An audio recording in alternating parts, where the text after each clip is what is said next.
My family held an emergency meeting over Sunday dinner to decide that my college fund, the one I'd built myself, dollar by dollar, since I was 22, belonged to my younger brother now, because he was finally getting serious about culinary school.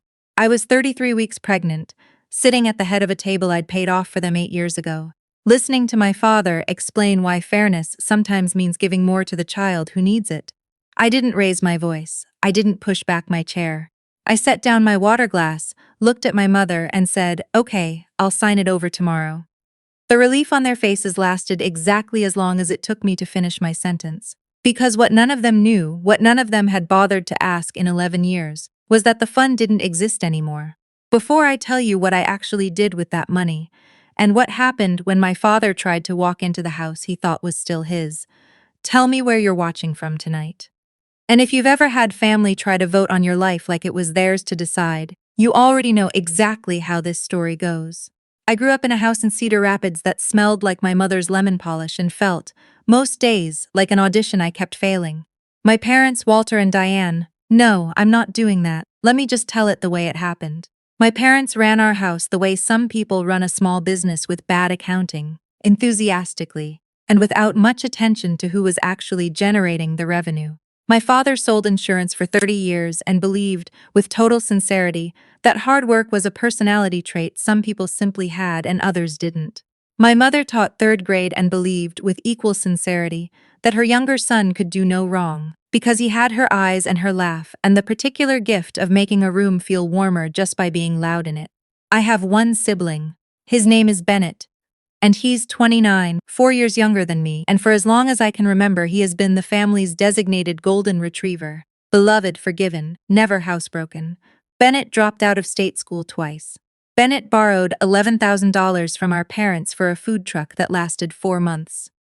Bennett spent 2 years finding his palate in Portland, which mostly meant working brunch shifts and texting our mother for rent money. Every single one of these chapters was narrated in our house as a young man discovering himself. When I, at 19, decided to skip the sorority and the study abroad semester so I could work 2 jobs and finish my accounting degree in 3 years instead of 4, that wasn't framed as discipline. That was framed as me being cold, difficult, not knowing how to just enjoy life like Bennett did. I want to be precise about something, because precision is the only weapon I had in that house for a long time. I was never poor or unloved in the dramatic made-for-TV sense. Nobody hit me. Nobody locked me in a closet. What happened to me was quieter and, I've come to believe, more corrosive, because it never gave you anything to point at. It was the way my mother's voice would go soft and proud when she talked about Bennett's creative spirit and go flat and administrative when she talked about my promotions. It was my father introducing me at his retirement party as our daughter. She does numbers for some bank downtown. When I was by then a senior financial controller managing a 9-figure portfolio. It was the quiet, repeated message that my competence was simply expected, the way you expect a furnace to work, and Bennett's mediocrity was a personality to be cherished and protected. I left for college and I worked. I really worked 2 jobs through undergrad, a CPA license by 24, a controller position by 28. I married my husband, Theo, who is an electrical engineer with the dry humor of a man who grew up the only stable kid in a chaotic house, which I think is part of why we understood each other instantly. We bought a townhouse in a good school district 2 years ago. We did it the boring way. Savings, a modest down payment, a 15-year mortgage we could actually afford. I was, by every measure that mattered to me, building something solid. Here is the detail that matters, the one I need you to hold on to, because it's the hinge this whole story swings on. 4 years ago, when my parents were drowning, my father's insurance book had collapsed after he lost 2 major commercial accounts. And they were 11 months behind on the mortgage for the house I grew up in. Quietly. I didn't make it a moment. I didn't bring it up at Thanksgiving. I paid off the remaining balance on their mortgage, just under $140,000, through a small LLC Theo and I had set up 2 years earlier for some rental property we owned. I did it through the LLC for tax reasons, on the advice of our accountant, which felt, at the time, like a boring technical detail and nothing more. I told my parents I had worked something out with the bank to lower their payments. I let them believe the house was still entirely theirs, free and clear, because watching my mother cry with relief at her own kitchen table was payment enough for me back then. I genuinely didn't think the legal structure of it would ever matter. I thought I was just being discreet. I didn't understand, not yet, that I was quietly becoming the actual owner of the house my parents lived in, while they continued to believe they owned it themselves. For a while, things were good. Or good enough. My mother started calling more. My father stopped making little comments about my corporate schedule. I let myself believe, the way you let yourself believe things you desperately want to be true, that maybe I'd finally bought my way into being seen. Then, 8 months ago, I found out I was pregnant with our first child, and the family calculus shifted again, the way it always had. Except this time it didn't shift toward me. Bennett, fresh off the failure of the food truck and a brief, unsuccessful stint as someone's sous chef, announced he'd been accepted into a 16-month culinary program in Chicago. A real one with an actual placement record, not another half-formed scheme. I want to be fair here. It was a legitimate opportunity. Tuition and living expenses came to just under $60,000. And for the first time in his life, Bennett seemed genuinely serious about something.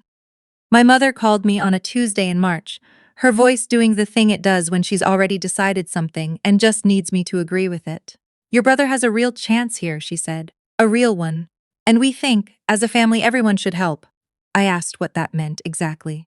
It meant this: years earlier, almost as a tax planning afterthought, I had opened what we all called the family fund. A joint account meant originally to cover shared costs like my grandmother's assisted living and emergency home repairs. I was the one who funded it consistently for 11 years. My parents contributed sporadically, in good months. Bennett had never put a dollar into it. The balance, after over a decade of my deposits, sat at almost $91,000. My mother's plan, presented to me as already decided, was that this money, my money deposited by me for 11 straight years, would now fund Bennett's tuition. I asked carefully why a fund I had built almost entirely alone should become my brother's tuition payment. "Because we're a family," she said, like that settled something, "and family helps family. You've always been the responsible one. This is what responsible people do." I should tell you what was actually happening underneath that sentence, because it took me longer than it should have to see it clearly. My entire worth in that house had always been conditional on what I could provide. My competence wasn't a trait they admired in me. It was a resource they had learned to budget around. I asked for 2 weeks to think about it. They gave me one and used it to lobby. My father called to remind me I'd always had it easier, because I'd never struggled the way Bennett had. A sentence so disconnected from reality that I actually laughed out loud on the phone, which did not go over well. My mother sent a long text about legacy and family unity. Bennett, to his credit, never personally pressured me. I think some small part of him knew exactly how this looked, but he also never told them to stop. The dinner happened on a Sunday in April. My parents' dining room, the one in the house I now legally owned, and they didn't know it, set with the good plates, the ones that only came out for company or for ambushes. My father, my mother, Bennett, and me, 7 months pregnant at the head of the table because that's where they'd always put me. The seat of obligation, not honor. My father opened with a speech about family and legacy that he had clearly rehearsed. Then, he said the sentence I want you to remember. "We took a vote, sweetheart. It wasn't easy, but we think it's only fair the fund goes to your brother's program. You understand, don't you? You're the head of this family in a lot of ways. Take the lead here." A vote. 3 against 1, and I wasn't told there was an election. I felt the baby shift inside me, and for one long second I considered doing what I'd always done. Absorbing it, smoothing it over, writing the check and going home to cry quietly where Theo couldn't see, because I didn't want him to think less of my family even when I privately did. And then I thought about my daughter, about the woman I wanted her to watch me be, and something in me went very calm and very clear, the way water goes still right before it freezes. I didn't raise my voice. I set down my fork. "Fine," I said. "I'll release my share of the fund to Bennett. On one condition." My mother's face lit up so fast it was almost cruel to watch. "You stop calling it the family fund going forward," I said, "because after this, none of you will be contributing to anything I'm part of. And second, since we're talking about fairness tonight, about what's owed to this family, I think it's time everyone here understood exactly what family has actually been paying for around here for the past 4 years. My father frowned. "What's that supposed to mean?" I asked him a simple question. "Dad, who do you think owns this house?" He laughed, the easy laugh of a man who has never once doubted the ground under him. "I do. Your mother and I, we've owned it since before you were born." You haven't owned it free and clear in 4 years, I said. I paid off the remaining balance through Hale Properties Group. That's the LLC Theo and I use for our rentals. The deed transferred as part of the payoff structure, on our accountant's advice, for tax reasons. I never planned to make this a thing. But since we're voting on what people are owed tonight, I think it's relevant that I'm the one who's owned the roof over your head since I was 29. The silence that followed was the kind you could have poured concrete into. Mother's first instinct, predictably, was disbelief. My father's was anger, the loud, blustering kind men his age use when they're frightened and don't have a better tool for it. He stood up so fast his chair nearly tipped. You don't get to this is our home. It's been your home this whole time, I said, and I meant it. I never once threatened that. I'm only telling you the truth, since apparently truth is the standard tonight. Bennett, to his credit, looked genuinely sick. I didn't know about any of this, he said quietly, and I believed him. I left that dinner without raising my voice again, which I think disturbed my father more than if I'd screamed. I drove home, sat in the driveway for 10 minutes with both hands on the wheel, and then went inside and told Theo everything, start to finish, including the part where I'd been quietly carrying the financial weight of my own diminishment for 4 years, and calling it generosity. Here is what I want you to understand about what came next, because it's the part of this story that actually matters more than the reveal at the table. I didn't evict my parents. I want to be honest about that because there's a version of this story where the daughter storms in with papers and a locksmith, and that would have felt good for about 11 minutes and cost me something I wasn't willing to spend, which was my own sense of who I am. What I did instead was meet with my attorney the following week and convert the arrangement into something formal and fair. A real lease, market adjusted but still well below what they'd pay anywhere else, with my parents as tenants of record under Hale Properties Group. Not a punishment, a correction. The fiction that they owned that house outright, and the leverage that fiction had quietly given them over me for years, was over.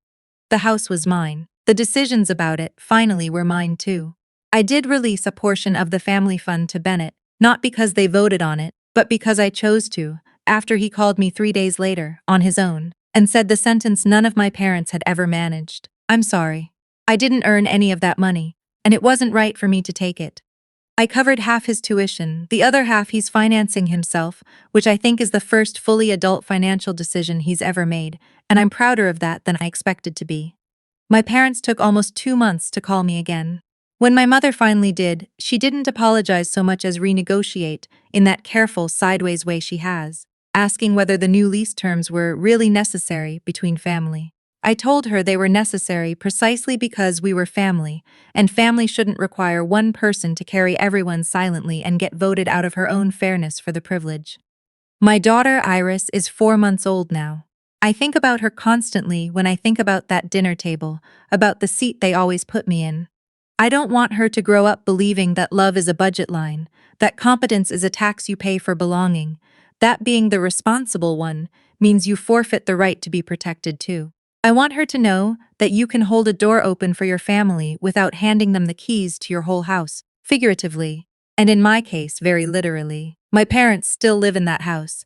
We still have dinner occasionally, though it's smaller now, and quieter, and a little more honest than it used to be. I don't think my father has ever fully forgiven me for being the one who was paying attention, but I've stopped needing him to. The foundation under that house is mine, so finally is the one under me.